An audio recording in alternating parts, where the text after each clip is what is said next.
নমস্কার, আমি সোনা। তোমরা দেখছো সোনাস কিচেন। আজকে আমি তোমাদের সাথে শেয়ার করব নতুন আলু দিয়ে খাসির মাংসের ঝোল। আর তার জন্য আমি নিয়েছি আলু, পেঁয়াজ, আদা, রসুন আর টমেটো।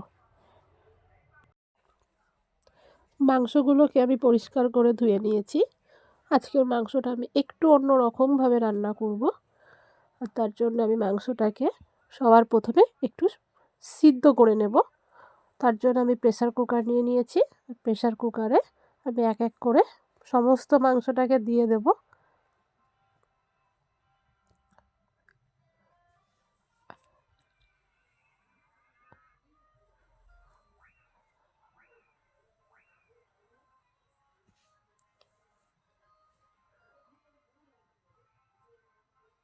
আমার মাংসটা দেওয়া হয়ে গেলে এবার আমি দিয়ে দেব জল পরিমাণ মতো। জলের পরিমাণটা খুব একটা বেশি আমি দেব না।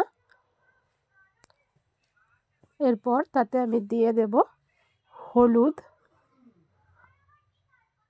দিয়ে দেব নুন,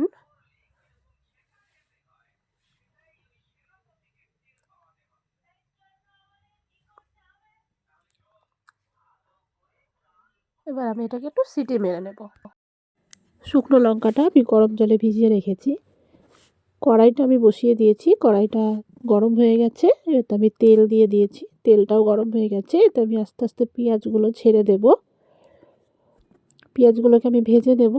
কিছুটা পেঁয়াজ আমি বেরেস্তা করে নেব। আজকে আমি এই তরকারিতে একটু বেরেস্তা পেঁয়াজ ব্যবহার করব।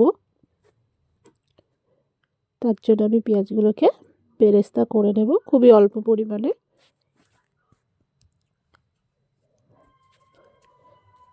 পেঁয়াজগুলো মোটামুটি লাল লাল করে ভাজা হয়ে গেছে। এবার আমি পেঁয়াজগুলোকে তুলে নিলাম। এই তেলে আমি আলুগুলোকে দিয়ে দিচ্ছি।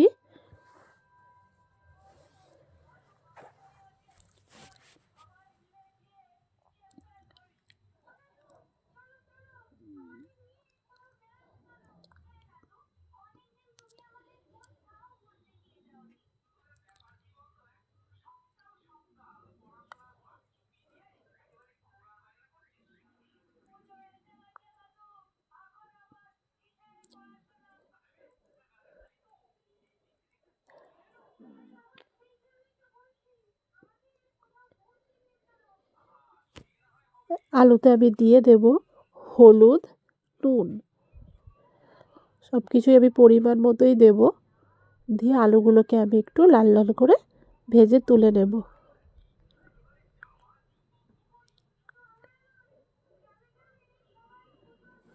আর সাথে আমি মশলাও করে নেব। মশলা করে নেওয়ার জন্য আমি যে আদা রসুনগুলো কেটে রেখেছিলাম সেগুলো আমি মিক্সির জারে নিয়ে নিলাম। আলু ভাজা হতে হতে এদিকে আমি মশলাটাকে করে নেব।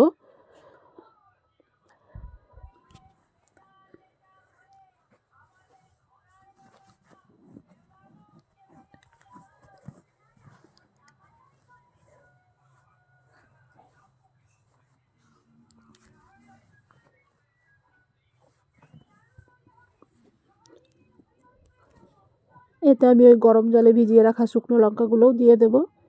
তাতে করে তরকারির কালারটা খুব সুন্দর হবে। সুন্দর লাল রং আসবে তরকারিতে। টমেটোগুলোও আমি দিয়ে দিলাম।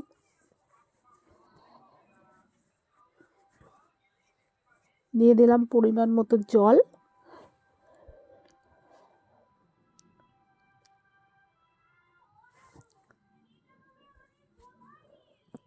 এবার আমি মশলাটাকে করে নেব। আমার মশলাটা হয়ে গেছে।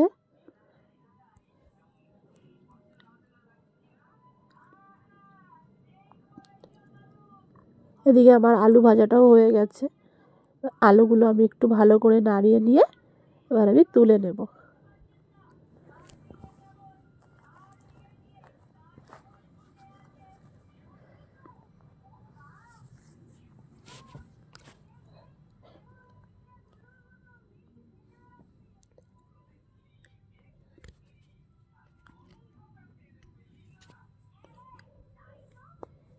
এবার আমি ওই তেলেই দিয়ে দেব জিরে আর শুকনো লঙ্কা ফোড়ন।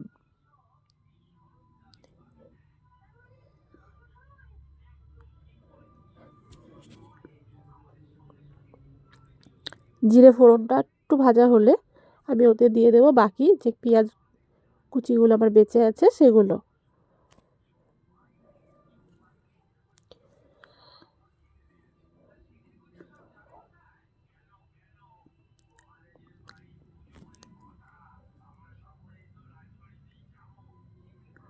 পেঁয়াজটাকে আমি ভালো করে ভেজে নেব।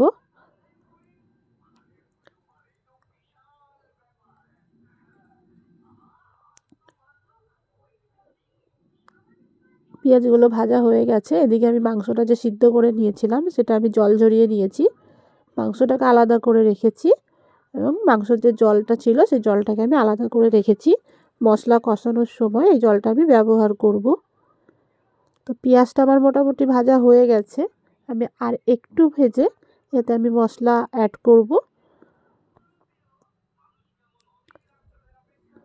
তো পেঁয়াজটা আমার ভাজা হয়েই গেছে। এবার আমি মশলাগুলো এতে দিয়ে দেব। আদা, রসুন, টমেটো, লঙ্কা যেগুলো আমি বেটে রেখেছিলাম সেই পুরো মশলাটাই আমি এর মধ্যে দিয়ে ভালো করে মিক্সড করব।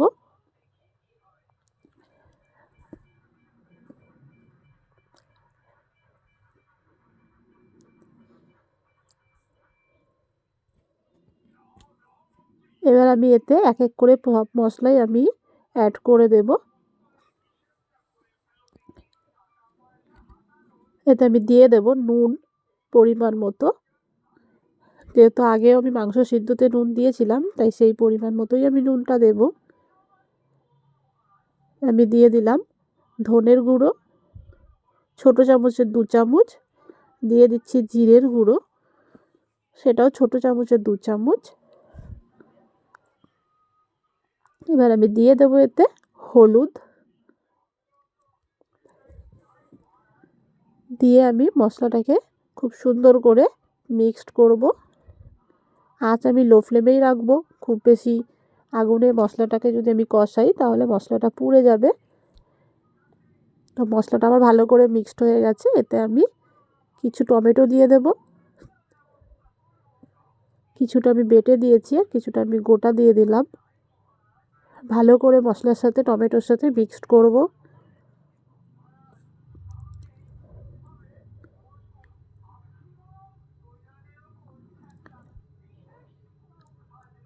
মশলাটা ভালো করে মিক্সড করে নিচ্ছি। মশলা যত ভালো করে মেশানো হবে ততই তরকারি খেতে ভালো হবে।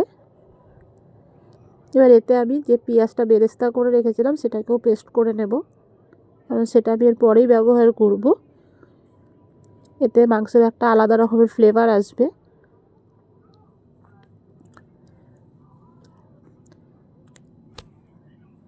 বেরেস্তাটা আমার পেস্ট করে নেওয়া হয়ে গেছে, দেখতেই পাচ্ছ। এদিকে আমার মশলাটাও খুব ভালো করে কষানো হয়ে গেছে। এবার আমি এতে সেদ্ধ করে রাখা মাংসগুলো এক এক করে দিয়ে দেব।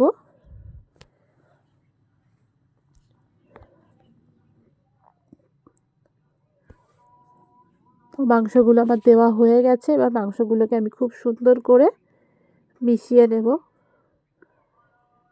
মাংসটা অনেকটা সময় নিয়ে খুব কম আঁচে আমাকে কষাতে হবে, তাহলেই খেতে ভালো হবে।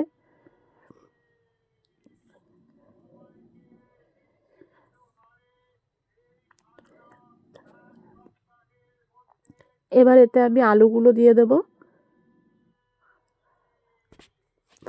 আলুগুলো দিয়ে আবারও ভালো করে মশলার সাথে মিক্সড করে নেব। ভালো করে মিক্সড করে আমি লো ফ্লেমেই মাংসটাকে পুরোটা কষাবো। তাড়াহুড়ো করলে একদমই ভালো হবে না খেতে। আর মাংসটা যেহেতু আমি খুব বেশি সিদ্ধও করে নিইনি তাই আমাকে একটু ভালো করেই কষাতে হবে। আর এতে আমি পেঁয়াজ বেরেস্তা যেটা আমি পেস্ট করে রেখেছিলাম সেটাও আমি অ্যাড করে দিলাম। দিয়ে আমি সব কিছু দিয়ে খুব সুন্দর করে মাংসটাকে কষাবো সময় নিয়ে। আর অবশ্যই গ্যাসের ফ্লেমটা লোতে রাখতে হবে, কারণ বেশি গ্যাসের ফ্লেমে দিলে মশলাগুলো পুড়ে যাবে, তাতে তরকারি একদমই খেতে ভালো হবে না।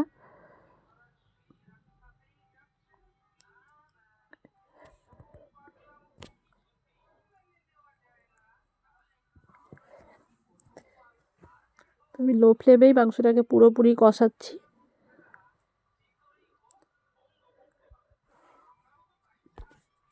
দেখো কত সুন্দর কালার এসেছে। যেহেতু পেঁয়াজ বেরেস্তা আছে, শুকনো লঙ্কাগুলো আমি গরম জলে ভিজিয়েছিলাম, তাই জন্য কালারটাও খুব সুন্দর এসেছে। আর এদিকে তেলও ছাড়তে শুরু করে দিয়েছে, মানে মোটামুটি আমার মাংসটা কষানো হয়েই গেছে। আর অল্প কিছুক্ষণ কষিয়ে আমি এতে জল অ্যাড করে দেব।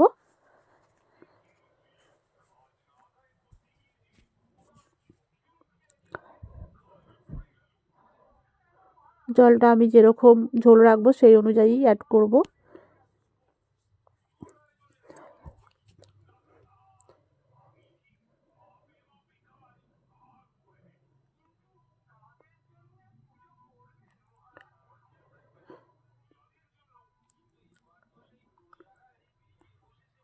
এদিকে মাংসের ঝোলটা আমার ফুটতেও শুরু করে দিয়েছে,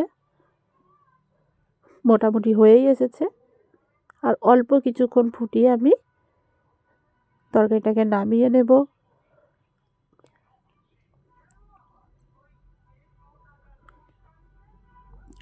নামানোর আগে অবশ্যই আমি এখানে গরম মশলা অ্যাড করব। তো আমি এখানে সানরাইজের গরম মশলা দিয়েছি, গরম মশলা আমি দিয়ে দিলাম।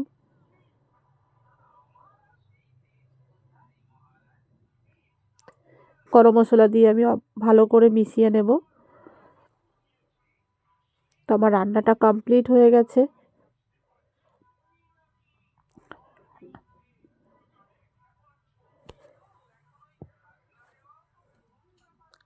আর এটা আমি সার্ভও করে নিয়েছি। তো ভিডিওটা যদি তোমাদের সকলের ভালো লাগে, লাইক কমেন্ট শেয়ার করো, অবশ্যই আমার পাশে থেকো। আর ধন্যবাদ সকলকে ভিডিওটি দেখার জন্য। নমস্কার।